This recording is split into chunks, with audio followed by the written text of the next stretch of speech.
തുടങ്ങും. നിങ്ങൾക്കറിയാമോ, ഈ പാർട്ടി തുടങ്ങാൻ രക്തവും ജീവിതവും കൊടുത്ത ഒരു മനുഷ്യനുണ്ട്, ഒരു എ.വൈ. ജോസഫ്. അയാൾ ആദ്യം ഇതിനകത്തുനിന്ന് രാജിവെച്ചു പോയി. അയാളെ മാനസികമായി തകർത്തിറക്കി വിട്ടു. അത് കഴിഞ്ഞ് ഇങ്ങേരുടെ കൂടെ നടന്ന ഒരു സന്തോഷ് വർഗീസ് ഉണ്ട്, എറണാകുളം ജില്ലാ കോർഡിനേറ്റർ. അങ്ങേര് രാജിവെച്ചു. ഞാനൊരു 5 മാസം ഉള്ളായിരുന്നു, ഞാൻ രാജിവെച്ചു. ഈ അഡ്വക്കേറ്റ് സന്തോഷ് കണ്ടഞ്ചർ രാജിവെച്ചു. പെരുമ്പാവൂർ മണ്ഡലം പ്രസിഡന്റ് രാജിവെച്ചു. ഇപ്പോൾ ഈ പാലായിലൊക്കെ ഉണ്ടായിരുന്ന മുഴുവൻ കമ്മിറ്റികളും അവരെല്ലാം പോയി. ഈ ചങ്ങനാശ്ശേരിയിലൊക്കെ ഇതിനുവേണ്ടി ഓടി നടന്ന മനോജ് കോയിപ്പള്ളിയെ പോലുള്ളവരെല്ലാം പോയി. കൂട്ടത്തോടെ ആൾക്കാർ പോയി. ഞാൻ ഇതിനു വേണ്ടി ഓടി നടന്ന ആള്. ഒരു നല്ല കാലം നമ്മുടെ നാട്ടിൽ വരുമെന്നും പറഞ്ഞു. ഇനി ചില കാര്യങ്ങൾ പറയാം. കേരളത്തിൽ ഏറ്റവും അടിമ മനോഭാവമുള്ള ജനം എവിടത്തെയാണെന്ന് ചോദിച്ചാൽ കിഴക്കമ്പലം പഞ്ചായത്തുകാരാണ്, അല്ലെങ്കിൽ ദാരിദ്ര്യ മനോഭാവമുള്ളവർ. കാരണം ഈ കിറ്റെന്ന് പറയുന്നത് എന്തെങ്കിലും ഒരു പകർച്ചവ്യാധിയോ ബാക്കി സംവിധാനമോ വരുമ്പം മേടിച്ചെങ്കിൽ അതും സാമ്പത്തിക സാഹചര്യം ഉള്ളവരെങ്ങനെ പോയി മേടിക്കും? ഒന്ന് ആലോചിച്ച് നോക്കിയേ. ഇപ്പം ഞാൻ മനസ്സിലാക്കുന്ന പല വീട്ടിലും കിറ്റ് കൊണ്ട് വെച്ചിട്ട് ഓടുവാന്നാണ് മനസ്സിലാവുന്നത്. കാരണം ഇലക്ഷൻ ആവുന്നതുകൊണ്ടാ. കഴിഞ്ഞ ലോക്സഭാ തെരഞ്ഞെടുപ്പിന്റെ സമയത്ത് കോടതി പറഞ്ഞു പണവും, ഈ ഇലക്ഷൻ കമ്മീഷന്റെ നിയമം എന്താ, വോട്ടിന് പണമോ പാരിതോഷികങ്ങളോ കൊടുക്കാനോ വാങ്ങാനോ പാടില്ല. അപ്പൊ ഞങ്ങളെല്ലാം പ്രസംഗിക്കുക 50% ഡിസ്കൗണ്ടിൽ ഭക്ഷ്യസുരക്ഷ. പിന്നെ ഞങ്ങൾ ഭരണം വന്നു കഴിഞ്ഞാൽ കേന്ദ്രത്തിലോട്ടുള്ള ഇലക്ഷനാണേ, ഞങ്ങൾ ഭരണത്തിൽ വന്നു കഴിഞ്ഞാൽ ഞങ്ങൾ വന്യമൃഗങ്ങളെ തടുക്കും, ഞങ്ങൾ മുല്ലപ്പെരിയാർ പണിയും. ഞങ്ങളൊന്നുമല്ല, ഞാൻ മുല്ലപ്പെരിയാർ പണിയും, ഞാൻ വന്യമൃഗങ്ങളെ തടുക്കും, ഞാൻ ഭക്ഷ്യസുരക്ഷ ഒഴിവാക്കും, ഞാൻ മുഖ്യമന്ത്രിയാകും, ഞാൻ 10 മന്ത്രിമാരാകും, ഞാൻ 140 മണ്ഡലത്തിൽ മത്സരിക്കും. ഞാൻ കൂടെ നടക്കുന്ന ഓക്കന്മാരല്ല എന്നത്തിനാ പിന്നെ? കൂടെയുള്ളവന്മാരോട് ഞാൻ ചോദിക്കാം, നീയൊക്കെ പിന്നെ എന്നാ മൂഞ്ചാനായി കൂട്ടത്തിൽ നടക്കുന്നത്? നാളെ ഒരു കാലത്ത് അവസരം കിട്ടുമ്പം തിരിഞ്ഞു കടിക്കുകയല്ലാത്ത, ഏറ്റു നിൽക്കാൻ ശേഷിയില്ലാത്ത പെണ്ണുങ്ങളെ കൊണ്ട് നിയമിക്കും. പുറകെ നടക്കുന്ന നാട്ടിലുള്ള ആണുങ്ങളൊക്കെ മനസ്സിലാക്കിക്കോ, ഒരുത്തനും ഒന്നും ആകാൻ പോകുന്നില്ല. ഇതാ സാങ്കേതികം. ഇതുപോലെ ദാരിദ്ര്യ മനോഭാവമുള്ള ഒരു ജനം കിഴക്കമ്പലംകാര്. നാണമുണ്ടോ നിങ്ങൾക്ക്? ഞാൻ ഇത്രയും ഭരിച്ചിട്ട് ഇത്ര ഉണ്ടെങ്കിൽ ഇതുപോലെ ദാരിദ്ര്യം ഈ കിറ്റിന് നടക്കുന്ന എന്നാ നാണം കെട്ടവരാ നിങ്ങളോ? കിഴക്കമ്പലംകാരോട് ചോദിക്കട്ടെ, നാണമുണ്ടോ നിങ്ങൾക്ക്? 479 പേര് വീടില്ലാത്തവരുണ്ടെന്ന് 2024 വിവരാവകാശം വന്നു. 479 പേര്. 6 അംഗനവാടികൾക്ക് കെട്ടിടമില്ലെന്ന് വിവരാവകാശം വന്നു. ഒരു മഴ പെയ്തു കഴിഞ്ഞാൽ ബോട്ട് സർവീസ് നടത്താവുന്ന ബസ് സ്റ്റാൻഡ്, ആണുങ്ങൾക്കും പെണ്ണുങ്ങൾക്കും മൂത്രം ഒഴിക്കാൻ ഒരു പബ്ലിക് അക്കൂസ് ഇല്ലാത്ത കിഴക്കമ്പലം, പൊട്ടിപ്പൊളിഞ്ഞു കിടക്കുന്ന അനേക കണക്കിന് റോഡുകൾ. ഇതാ ഇന്നത്തെ കിഴക്കമ്പലം.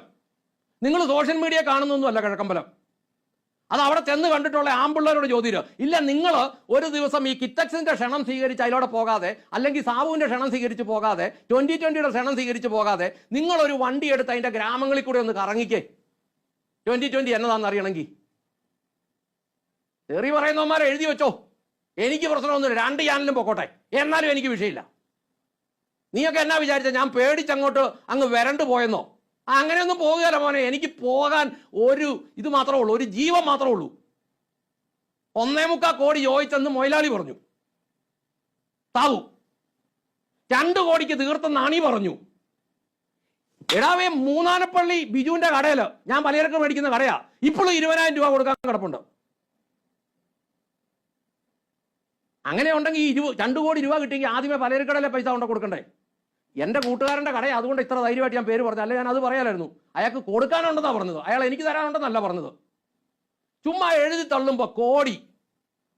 ഇതുപോലെ സന്തോഷ് വർഗീസ് എന്ന് പറഞ്ഞ ഒരാള് ജില്ലാ കോർഡിനേറ്റർ ആയിട്ട് 6 വർഷം ഇയാളെ സേവിച്ചു. ഇറങ്ങിപ്പോയപ്പോൾ പറഞ്ഞത് ബാക്കി, അത് അയാൾ അതിൻ്റെ ബാക്കി പറയട്ടെ, ഞാൻ അതിന് പറയേണ്ട കാര്യമില്ലല്ലോ. എന്തായിരുന്നു സാഹചര്യങ്ങൾ? എന്നതാ ഇത് ഇങ്ങനെയൊക്കെ തുടങ്ങുന്നത്? ഞാൻ വിചാരിച്ചു കേട്ടോ, രാഷ്ട്രീയക്കാരെ കള്ളം പറയുള്ളൂ, സാബു ഒന്നും കള്ളം പറയല്ല. സാബു വാ വിളിച്ചാൽ നുണയെ പറയുള്ളൂ എന്നുള്ളത് എനിക്ക് മനസ്സിലായത് ഇതോടുകൂടിയാ. നിങ്ങൾ കയറി നോക്ക് കിഴക്കമ്പലം. നിങ്ങൾ കിഴക്കമ്പലത്തിന് ഇവരെ ഈ 2020കാരെ ഒന്നും കൂടാതെ നിങ്ങൾ കയറി നോക്ക്, അവിടെ എത്ര റോഡുണ്ട് നല്ലതെന്ന്. നല്ല പെരുമഴ ഉണ്ടാകുമ്പോൾ നിങ്ങൾ ആ ബസ് സ്റ്റാൻഡിൻ്റെ വാതൊക്കെ കൂടെ ഒന്ന് പൊക്കേ. അല്ലാതെ ഇത് ചുമ്മാ കള്ളത്തരം പറയുന്നൊന്നുമല്ല. ഇതിനകത്ത് ഒരു സത്യമുണ്ട്. എന്നാണെന്നറിയോ? 2015 മുതൽ 2020 വരെ അവിടെ കുറേ കാര്യങ്ങൾ ചെയ്തിട്ടുണ്ട്, ഇല്ലെന്ന് ഞാൻ പറയുന്നില്ല.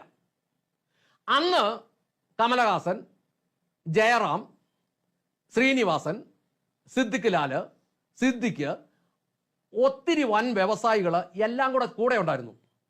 ഞാൻ ലോകം മുഴുവനുള്ള മലയാളികളോട് പറയട്ടെ, ഇന്ന് ഇവരാരെങ്കിലും കൂട്ടത്തിലുണ്ടോ? ആരുമില്ല. ഈ സൈസ് പുതിയ ആൾക്കാർ ആരെങ്കിലും വന്നിട്ടുണ്ടോ?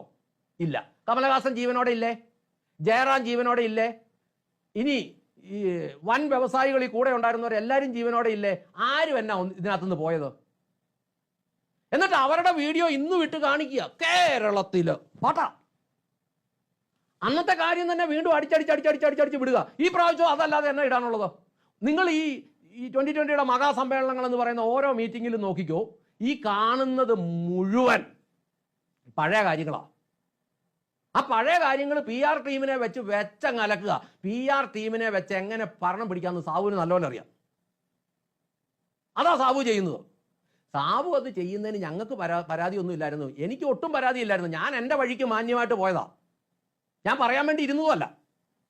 പിന്നെ കയറിച്ചൊറിഞ്ഞപ്പം 1.25 കോടി രൂപ ചോദിച്ചപ്പം ഞാനും കോടികൾ കേട്ടിട്ടുണ്ട്, കണ്ടിട്ടില്ല.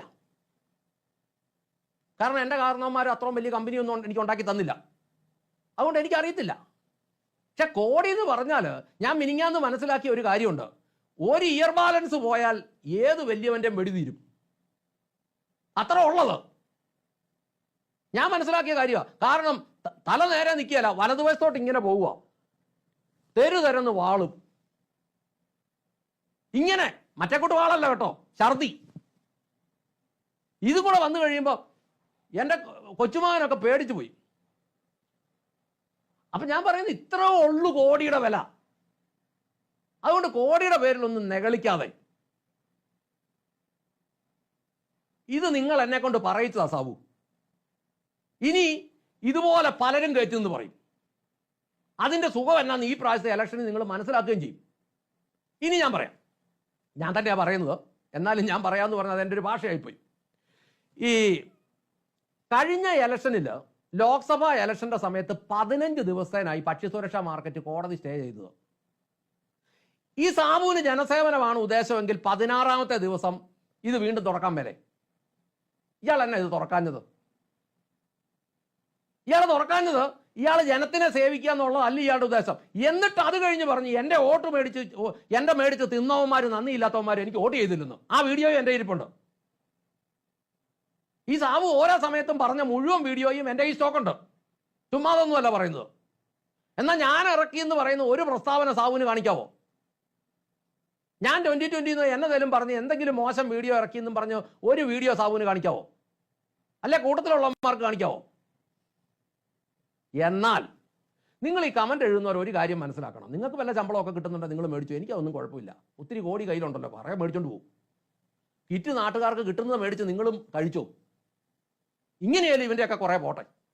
കാരണം കൂടെ നടക്കുന്നവന്മാര് ചങ്ക് പറഞ്ഞ് നടക്കുന്നവൻ ഈ സന്തോഷ് വർഗീസൊക്കെ എത്ര കാലം ഇയാൾക്ക് വേണ്ടി പണിയെടുത്തെന്നറിയോ? 7 വർഷം 6 വർഷക്കാലം ഇയാൾ പ്രവാചകനാണ്, ദൈവപുത്രനാണെന്നൊക്കെ പറഞ്ഞാൽ ഉണ്ടാക്കാൻ പോയത്. സന്തോഷ് വർഗീസിനോടും പറഞ്ഞ തനിക്ക് നാണമില്ലല്ലോ കേട്ടിട്ട് അനങ്ങാതിരിക്കുന്നത്.